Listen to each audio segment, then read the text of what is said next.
Fruit juice has been marketed as one of the healthiest breakfast choices for over 50 years. In U.S. households, fruit juice is commonly served to children as a nutritious morning drink.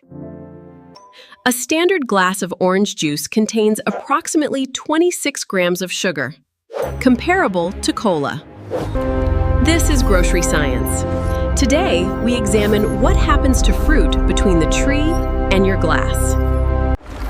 The U.S. fruit juice market generates over $20 billion in annual revenue.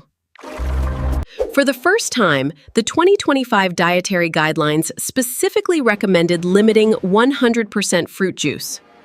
The American Academy of Pediatrics recommends no juice for children under 1 and limits for older children. By the end of this video, you will understand the nutritional gap between fruit and fruit juice. A whole orange contains fiber, vitamin C, flavonoids, carotenoids, and approximately 12 grams of sugar. Commercial juice production removes pulp, and with it, most of the orange's dietary fiber. Fiber slows glucose absorption from the gut. Removing it allows juice sugar to enter the bloodstream faster. Juice from an orange produces a significantly faster and higher blood glucose spike than the whole fruit. Pasteurization stabilizes juice against pathogens, but reduces heat-sensitive vitamin C and some flavonoids. Deaeration removes oxygen to prevent oxidation and also removes volatile aromatic compounds from the juice. Because deaeration strips flavor, manufacturers add flavor packs, engineered aromatic compounds, back in.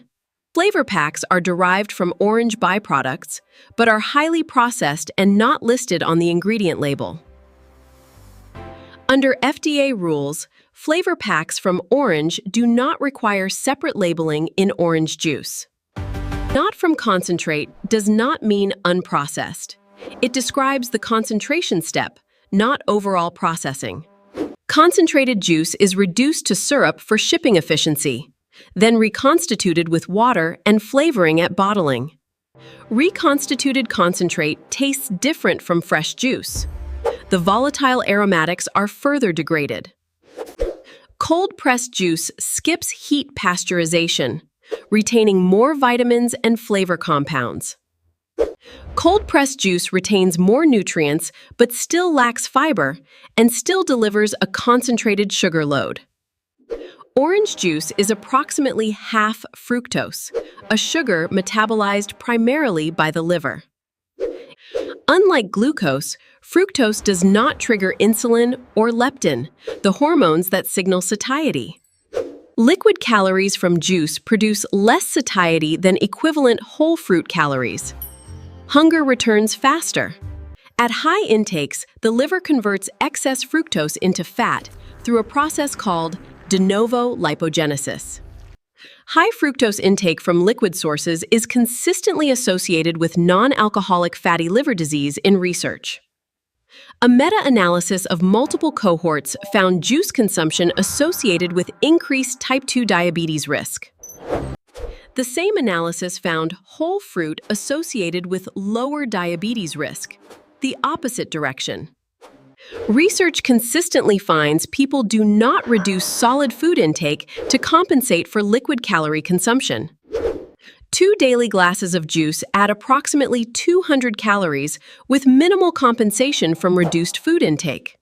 Juice consumption in children is positively associated with obesity risk in multiple longitudinal studies.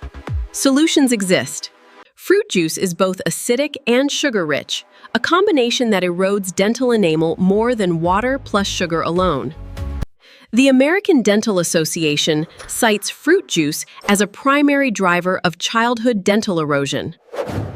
Prolonged juice consumption through a sippy cup creates extended acid contact with teeth, heightening erosion risk. Without fiber, juice is essentially water, sugar, acids, and some remaining micronutrients. Commercial pasteurized juice loses 15 to 25% of its vitamin C during heat processing. Open juice loses vitamin C rapidly. Up to 50% is lost within 2 days of opening. Calorie for calorie, a whole orange delivers more fiber and comparable vitamin C to orange juice. Good source of vitamin C is a technically accurate claim, but it omits the sugar and fiber context. Juice marketing uses multiple health-adjacent claims. Many are technically true but selectively informative. No added sugar in juice means no sugar beyond what the fruit contained, not that sugar is low. Juice blends labeled made with real fruit may contain as little as 10% juice. The rest is water and sweetener. FDA distinguishes 100% juice, juice cocktail, and juice drink, but all three are often marketed similarly. A juice cocktail may contain primarily water and sweetener with only 10% actual fruit juice content. Commercial smoothies often contain juices and added sweeteners. Combined sugar can exceed 50 grams per bottle. Premium green juices often use apple juice as a base, delivering significant sugar alongside the greens. Adding a small amount of vegetable to juice creates a health halo, even when sugar remains dominant.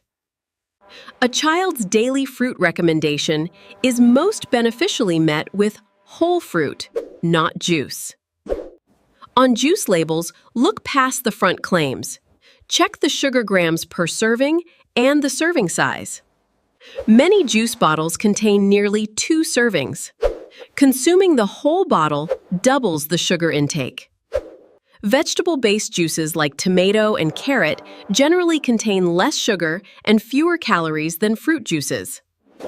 Freshly squeezed juice retains more polyphenols than commercial juice, but both lack whole fruit fiber. Fermented alternatives like plain kombucha offer probiotic value with generally lower sugar than fruit juice. Water infused with whole fruit provides flavor without concentrated sugar, a practical daily alternative. For children under 1 year, no juice. Ages 1 to 3, maximum 4 ounces daily. Ages 4 to 6, maximum 6 ounces. Diluting juice 50% with water halves the sugar and calorie content while preserving some flavor and vitamin C. For any health goal, whether weight management, blood sugar control, or dental health, whole fruit always outperforms juice. Whole citrus fruit costs comparably to juice on a per-serving basis with superior nutritional value. Blending whole fruit and retaining the pulp preserves the fiber that juicing removes. Replacing a glass of juice with a whole piece of fruit plus water reduces sugar and increases fiber intake. Several school districts have replaced daily juice servings with whole fruit, reducing sugar consumption significantly. Juice counts toward fruit servings in USDA guidelines, but the guidelines now explicitly recommend limiting it. Post-exercise, juice provides fast-absorbing carbohydrates, a legitimate use in athletic recovery contexts. 3 contexts where juice has genuine utility: post-exercise recovery, illness, and nutrient delivery in elderly. For underweight or frail elderly individuals, caloric density from juice may be beneficial. Context matters. Juice is not dangerous, but it is no longer best characterized as a health food for daily routine use. Pediatric juice guidelines have become progressively more restrictive as long-term evidence accumulates. Practical hierarchy: whole fruit daily, diluted juice occasionally, undiluted juice in small controlly portions. The simplest dietary swap: replace the morning juice glass with the equivalent whole fruit. The same golden liquid, seen through the lens of the evidence, looks quite different. Between the orange tree and your breakfast glass is a significant industrial process. 3 things change when fruit becomes juice: fiber disappears, satiety drops, and glycemic response accelerates.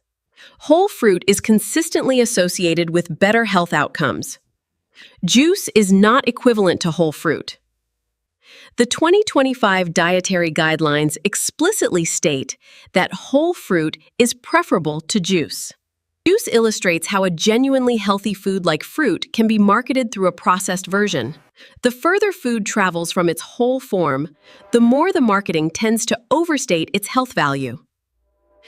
That distance between marketing and evidence is what grocery science exists to measure. Simple food environment changes, whole fruit instead of juice, produce measurable dietary improvements.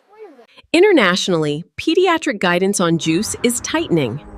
The evidence has become consistent enough for policy. In risk modeling, juice and sugar-sweetened beverages now occupy overlapping categories for some health outcomes. 3 steps. Choose whole fruit when possible. Dilute juice when used. Check labels for serving size and sugar. At Grocery Science, the evidence is the guide, not packaging, not marketing, not tradition. Coming next, the multigrain bread deception and the $50 billion supplement industry.